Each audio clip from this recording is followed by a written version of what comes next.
بسم اللہ الرحمن الرحیم بسم اللہ الرحمن الرحیم۔ السلام علیکم ورحمۃ اللہ وبرکاتہ۔ عزیز طلبہ، امید ہے بخیر و عافیت ہوں گے۔ تفسیر جلالین سورۃ المائدہ پارہ نمبر 6 سبق نمبر 208 کے ساتھ آپ کے سامنے حاضر ہیں۔ عزیز طلبہ، آج کا سبق انشاءاللہ قال رب انی لا املک الا نفسی سے لے کر آیت نمبر 26 علی القوم الفاسقین تک ہوگا۔ تو آئیے عزیز طلبہ سبق کی ابتدا کرتے ہیں۔ اعوذ باللہ من الشیطان الرجیم، بسم اللہ الرحمن الرحیم۔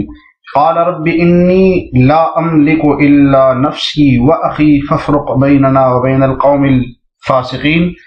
موسیٰ نے کہا، اے میرے پروردگار، سوائے میری اپنی جان کے اور میرے بھائی کے کوئی میرے قابو میں نہیں ہے۔ فافرق بیننا وبین القوم الفاسقین، اب آپ ہمارے اور ان نافرمان لوگوں کے درمیان الگ الگ فیصلہ کر دیجئے۔ جی، بنی اسرائیل کا واقعہ چل رہا تھا کہ ان کو ارض مقدسہ میں داخل ہونے کا حکم دیا گیا تو وہ بہانے کرنے لگے، اور انہوں نے موسیٰ علیہ السلام سے کہا تھا کہ فاذهب انت وربك فقاتلا انا هاهنا قاعدون، کہ آپ اور آپ کا رب جائیے، آپ قوم عمالقہ کے ساتھ قتال کیجئے، ہم تو یہیں پر بیٹھے ہوئے ہیں اور ہم تب تک اس ملک میں داخل نہیں ہوں گے جب تک عمالقہ وہاں سے نکل نہ جائے۔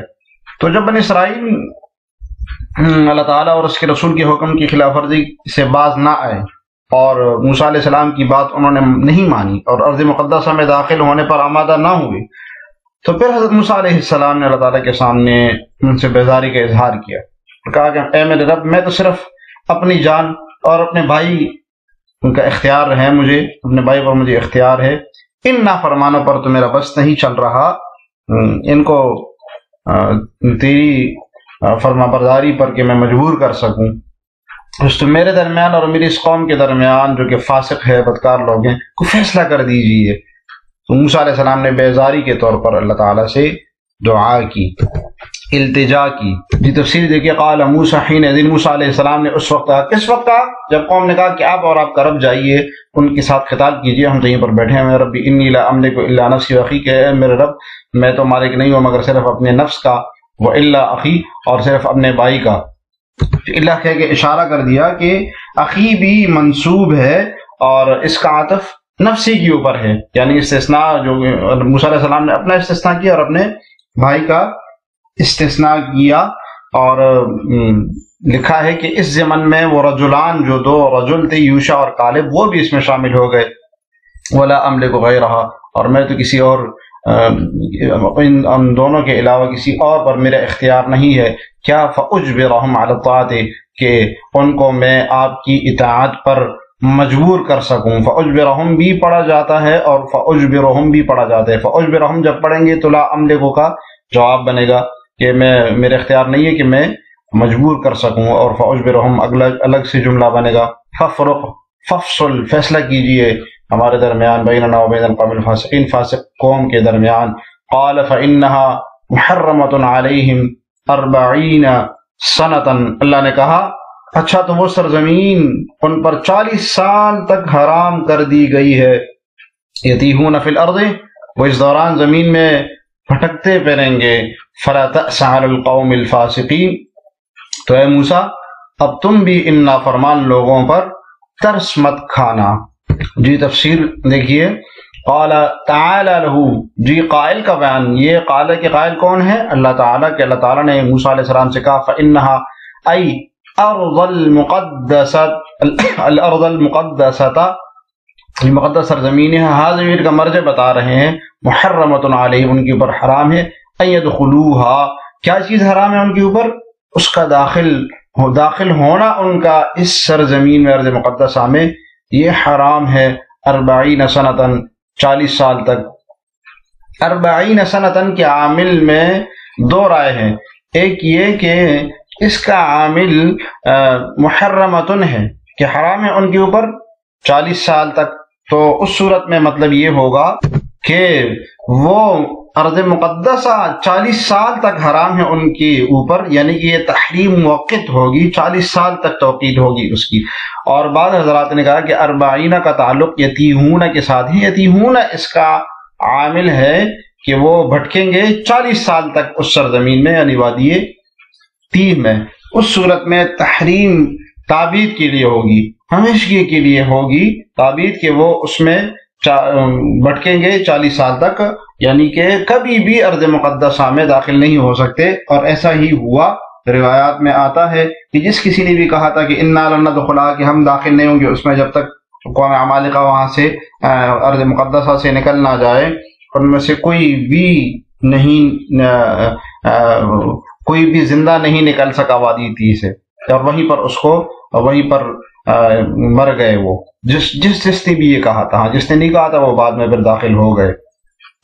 جی آگے دیکھیے، یتیہون یتحیرون، حیران و پریشان سرگرداں ہوں گے، فی الارض، ایک زمین میں، وہی 9 فراسخہ، اور وہ 9 فرسخ کی سرزمین ہے، ایک زمین ہے، صحرا ہے۔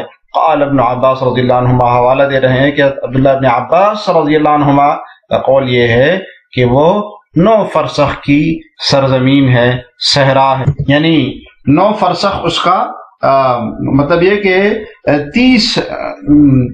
9 فرسخ ہے، تو فرمایا کہ 9 فرسخ اس کے عرضاً جو ہے نا یہ 9 فرسخ ہے، اور طولاً جو ہے یہ 30 فرسخ ہے۔ تو یہ سرزمین کون سی تھی جہاں پر وہ پھر بھٹک گئے تھے بنی اسرائیل؟ اس کی تصویر آپ کو نظر آ رہی ہوگی، انٹرنیٹ پر مل جائے گی آپ کو۔ تو یہ جو میدان تھا، اس کا رقبہ، یہ 40 سال تک وہاں سرگرداں ہوتے رہے، اس کا رقبہ بہت کم تھا۔ اس کا رقبہ بعض روایات میں ہے کہ 30/4 فرسخ تھا، یعنی لمبائی میں 30 اور چوڑائی میں 4 فرسخ، اور جو کہ تقریباً 40/27 مربع میل بنتا ہے، یعنی 40 طولاً اور 27 عرضاً، اتنے میل ہے کہ 40 ایک طرف سے اور 27 دوسری طرف سے۔ اور بعض روایات کے مطابق یہ 30/18 مربع میل ہے، یعنی ایک جانب طولاً جو ہے 30 مربع میل اور عرضاً جو ہے 18 مربع میل یہ سرزمین تھی۔ تو اس واقعے کو آگے صاحب جلالین نے بھی تفصیل سے بیان کیا ہے، ہم مختصراً آپ کے سامنے اس کو بتا دیتے ہیں کہ جب بنی اسرائیل نے ارض مقدسہ میں داخل ہونے سے انکار کر لیا، اور اللہ تعالی اور موسیٰ علیہ السلام نے دعا کی، التجا کی، تو اللہ تعالیٰ نے اس دعا کو قبول کیا، اور ان لوگوں کو اللہ تعالیٰ نے اس سرزمین سے، ارض مقدسہ سے محروم کر دیا، اور فرمایا کہ یہ وہ سرزمین ان کے لیے حرام ہے، یہ لوگ کبھی بھی ملک شام نہیں جا سکیں گے، ہاں واپس اپنے شہر مصر بھی نہیں جا سکیں گے، جہاں سے فرعون کا جو شہر تھا، جہاں سے وہ نکلے تھے اور فرعون غرق ہو گیا تھا، فرمایا کہ واپس بھی نہیں جا سکیں گے۔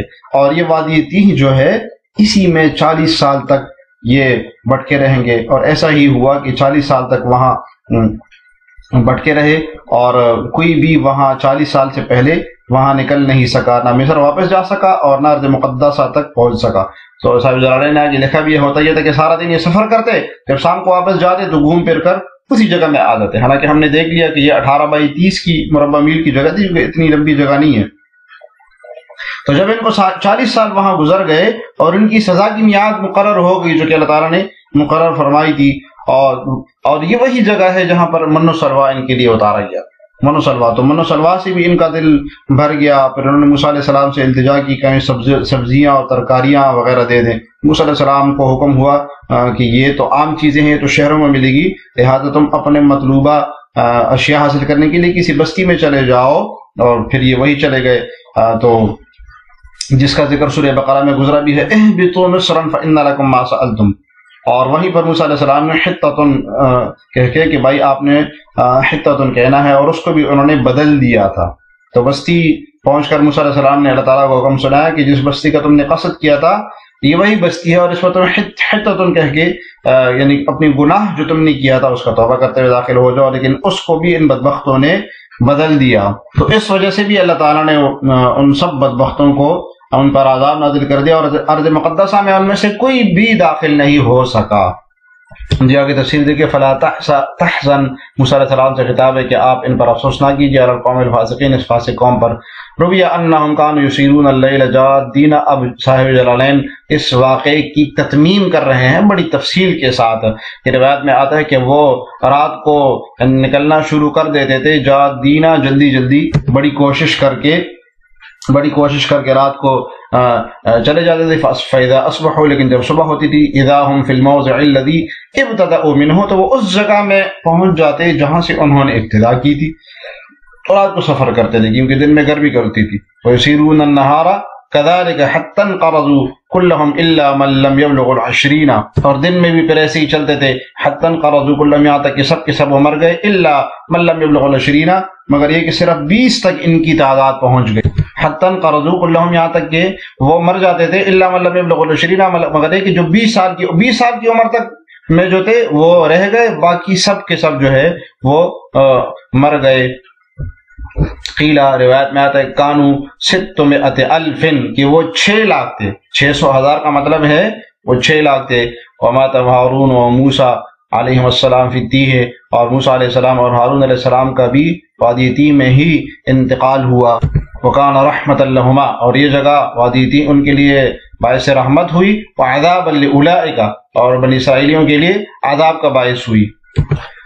وسأل موسیٰ ربہ عند موتہ، اور موسیٰ علیہ السلام نے دعا کی اپنے رب سے اپنے موت کے وقت، مرنے کے وقت، کہ ان یدنیہ من الارض المقدسۃ رمیۃ بحجر فادناہ، کہ ان کو ارض مقدسہ سے ایک پتھر پھینکنے کی مقدار کے برابر قریب کر دے، چنانچہ اللہ تعالیٰ نے ان کو قریب کر دیا، کما فی الحدیث، حدیث شریف میں ایسی ہی آیا ہے۔ تو یہ دعا موسیٰ علیہ السلام نے اسی لیے کی تھی ارض مقدسہ کے لیے، کہ ان کی مدفن کی جگہ ارض مقدسہ مبارک سرزمین ہو جائے۔